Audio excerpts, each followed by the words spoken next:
சஜித் மறுத்தால் நாமலுடன் கூட்டணி ரணில் திட்டவட்டம். தமிழ் கட்சிகளுடன் இணைந்து பயணிக்க டக்ளஸ் பச்சை கொடி.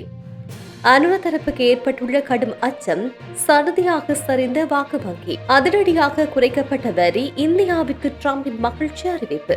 ஈரான் மீது தாக்குதல் நடத்தப்படும், டிரம்ப் மீண்டும் மிரட்டல். மோதிக்கொள்ளும் வல்லரசு நாடுகள் அடுத்த கட்டத்துக்கு தயார் நிலையில் ஈரான். தொடர்வது விரிவான செய்திகள்.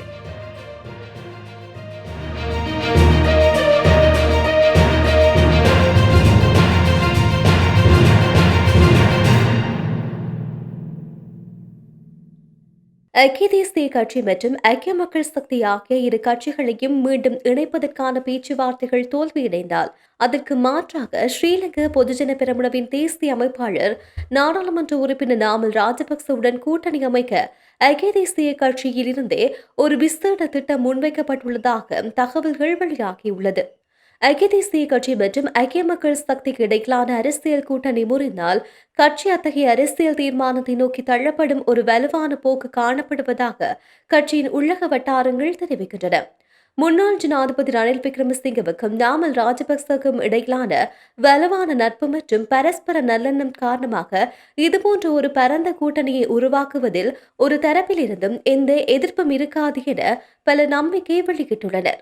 இதற்கு இணையாக ஸ்ரீலங்கா பொதுஜன பெரமுனவின் தேசிய அமைப்பாளர் கடந்த சில நாட்களில் எதிர்க்கட்சியை பிரதிநிதித்துவப்படுத்தும் நாடாளுமன்ற உறுப்பினர்கள் குழுவுடன் பல சுற்று விசேட கலந்துரையாடலை நடத்தியுள்ளதாக தெரிய வருகின்றது.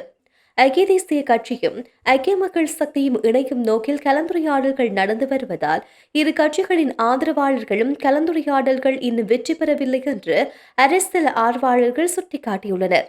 ஐக்கிய தேசிய கட்சியும் ஐக்கிய மக்கள் சக்தியும் இணையும் நோக்கில் கலந்துரையாடல்கள் நடந்து வந்தாலும் இரு கட்சிகளின் ஆர்வலர்களுக்கும் இடையில் கலந்துரையாடல்கள் இன்னும் வெற்றி பெறவில்லை என அரசியல் ஆர்வலர்கள் சுட்டிக்காட்டியுள்ளனர். கடந்த ஜனாதிபதி தேர்தலிலும் பொது தேர்தலிலும் இந்த இரண்டு கட்சிகளும் இணைந்து செயற்படுத்துவதற்கான திட்டங்கள் முன்வைக்கப்பட்ட போதிலும் ஐக்கிய மக்கள் சக்தியின் தலைமையிடமிருந்து நேர்மறையான பதில் இல்லாததால் இந்த முயற்சி தோல்வியில் முடிந்தது. தற்போதைய அரசியல் சூழலில் ஐக்கிய தேசிய கட்சியுடன் கூட்டணி அமைக்கப்படாவிட்டால் வெற்றி இன்னும் தொலைவில் இருக்கும் என ஐக்கிய மக்கள் சக்தியின் தேர்தல் அமைப்பாளர் குழு ஏற்கனவே கட்சி தலைமையிடம் சுட்டிக்காட்டியுள்ளது.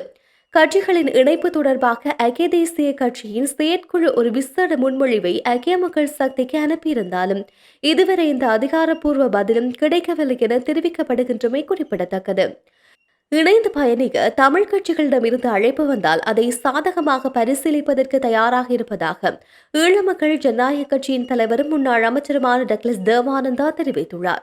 தமிழ் மக்களின் நலனை கருத்தில் கொண்டு இந்த முடிவு எடுக்கப்பட்டுள்ளதாக அவர் கூறினார். ஊடகங்களுக்கு கருத்து தெரிவித்த போதே அவர் இதனை தெரிவித்துள்ளார். மேலும் அவர் 1994 ஆண்டிலிருந்து கடந்த 30 ஆண்டுகளாக தொடர்ச்சியாக நாடாளுமன்ற உறுப்பினராகவும் அமைச்சராகவும் பதவி வகித்து வந்தேன். கடந்த பொது தேர்தலில் பின்னடைவை சந்தித்துள்ளேன். அதை நான் ஒரு சறுக்கலாகவே கருதுகின்றேன், தோல்வியாக அல்ல. வருங்காலத்தில் மக்கள் நல்ல தீர்ப்பை வழங்குவார்கள் என்ற நம்பிக்கை எனக்கு உள்ளது என அவர் சுட்டிக்காட்டினார். தனது அண்மைய கைது குறித்து தொடர்ந்தும் கருத்துக்கள் தெரிவித்த அவர், என் கைது தொடர்பில் நீதிமன்றத்தில் வழக்கு நிலுவையில் இருப்பதால் அது தொடர்பான மேலதிக தகவல்கள் எதுவும் கூற விரும்பவில்லை. எனினும் நீதி வெல்லும், உண்மை விரைவில் வெளிவரும் என நம்புகின்றேன் என்று குறிப்பிட்டுள்ளார். அத்துடன் சகல தமிழ் கட்சிகளுக்கும் எனக்கும் இடையில் நீச முரண்பாடே உள்ளது, பகைமை இல்லை. எனினும் சில தமிழ் கட்சிகள் என் மீது காழ்ப்புணர்ச்சி அரசியலுடனும் பயத்தின் அடிப்படையிலும் செயற்படுகின்றார்கள். தற்போதைய அரசியல் சூழ்நிலையில் மாகாண சபை தேர்தல் நடைபெறுமா என்பது குறித்தும் உறுதியில்லை என குறிப்பிட்ட அவர், எனினும் அரசு உடனடியாக மாகாண சபை தேர்தலை நடத்துவது நல்லது என்றும் சுட்டிக்காட்டியுள்ளார்.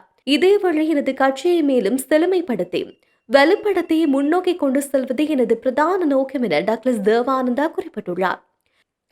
தேர்தலை நடத்தினால் படுதோல்வி அடைவது உறுதி என்பதால் அரசு மாகாண சபை தேர்தலை நடத்தாது. தேசிய மக்கள் சக்தியின் வாக்கு வங்கி 20% அளவுக்கு குறைவடைந்துள்ளது என்று பிவித்துரு ஹெல உரிமைய கட்சியின் தலைவரும் முன்னாள் அமைச்சருமான உதயன் கம்பன்வில தெரிவித்துள்ளார். கொழும்பில் உள்ள பிவித்துரு ஹெல உரிமைய கட்சியின் காரியாலயத்தில் நேற்று நடைபெற்ற ஊடகவியலாளர் சந்திப்பின் போது அவர் மேற்கண்டவாறு குறிப்பிட்டுள்ளார். அவர் மேலும் தெரிவிக்கையில், புதிய கல்வி மறுசீரமைப்பு பிற்போடப்பட்டமைக்கும் எதிர்க்கட்சிகளுக்கும் எந்தவித தொடர்பும் கிடையாது. கல்வி மறுமலர்ச்சியை பிற்போடுமாறு நாங்கள் கூறவில்லை. குறைபாடுகளை திருத்திக் கொள்ளுமாறு மாத்திரமே குறிப்பிட்டோம்.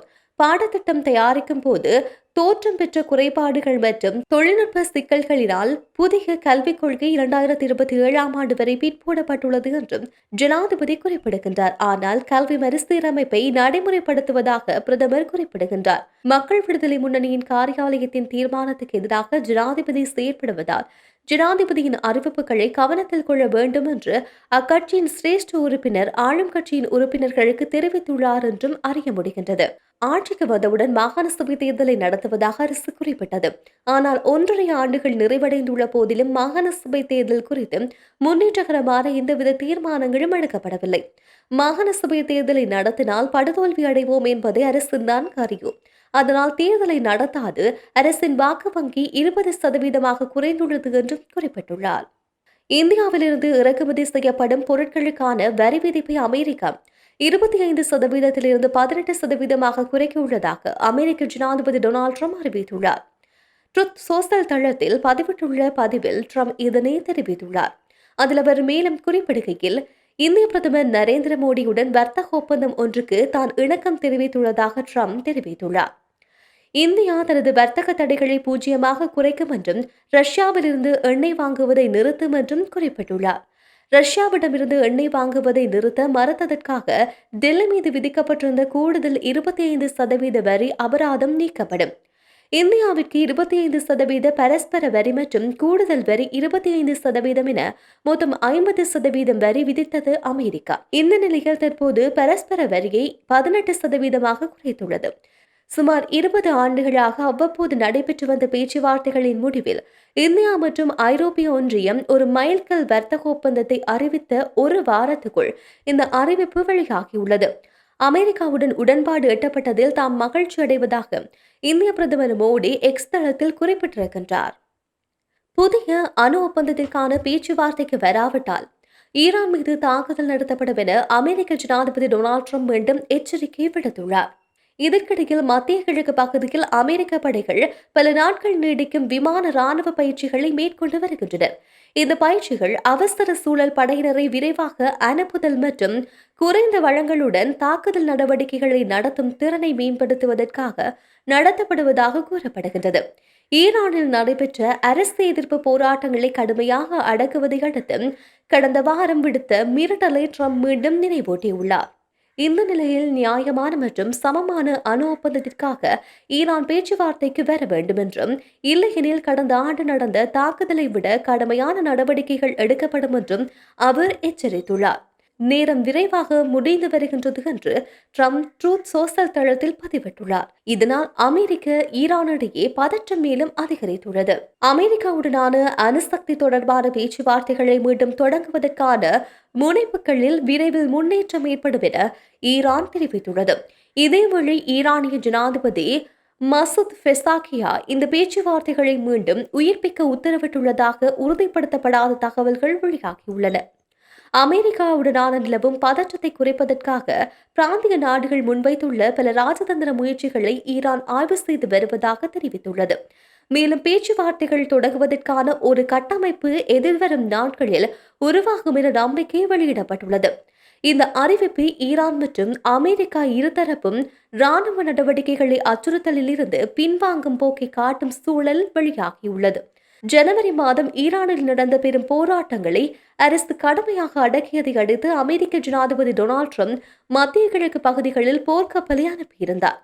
பின்னர் ஈரானிய அணுசக்தி திட்டம் தொடர்பான பேச்சுவார்த்தைகளை மீண்டும் தொடங்க ஒப்பந்தம் செய்ய வேண்டும் என்றும் அவர் அழைப்பு விடுத்தார். இந்த பேச்சுவார்த்தைகள் கடந்த ஜூன் மாதம் அமெரிக்கா மற்றும் இஸ்ரேல் தாக்குதல் நடத்தியதை அடுத்து நிறுத்தப்பட்டது. அமெரிக்கா ஈரானுடன் பேச்சு நடத்துவதாக ட்ரம்ப் தெரிவித்திருந்தார். இதனைத் தொடர்ந்து மறைமுக பேச்சுவார்த்தைகள் நடைபெற்று வருவதாக ஈரான் வெளியுறவு அமைச்சின் பேச்சாளர் எஸ்மாயின் பாயி உறுதிப்படுத்தினார். பிராந்திய நாடுகள் செய்தி பரிமாற்றத்தில் நடுநிலையானவர்களாக செயற்படுகின்றார்கள். பல அம்சங்கள் குறித்து பேசப்பட்டுள்ளது. ஒவ்வொரு கட்டத்திற்குமான விரைவுகளும் ஆய்வு செய்யப்பட்டு இறுதிப்படுத்தப்பட்டு வருகின்றது என அவர் கூறியுள்ளார். வெளியுறவு அமைச்சர் அப்பாஸ் அராகி சவுதி அரேபியா, எகிப்து மற்றும் துருக்கி ஆகிய நாடுகளின் தலைவர்களுடன் தொலைபேசி மூலமாக அனுப்பிய நிலவரம் குறித்து ஈரான் அரசு ஊடகம் தெரிவித்துள்ளது. மேலும் ஈரான் ஜனாதிபதி ஃபெசான் கியாஸ் அணுசக்தி பேச்சுவார்த்தைகளை மீண்டும் தொடங்க உத்தரவிட்டுள்ளதாக கூறப்பட்டுள்ளது. எனினும் இதற்கான திகதிகள் எதுவும் குறிப்பிடப்படவில்லை என்பது குறிப்பிடத்தக்கது.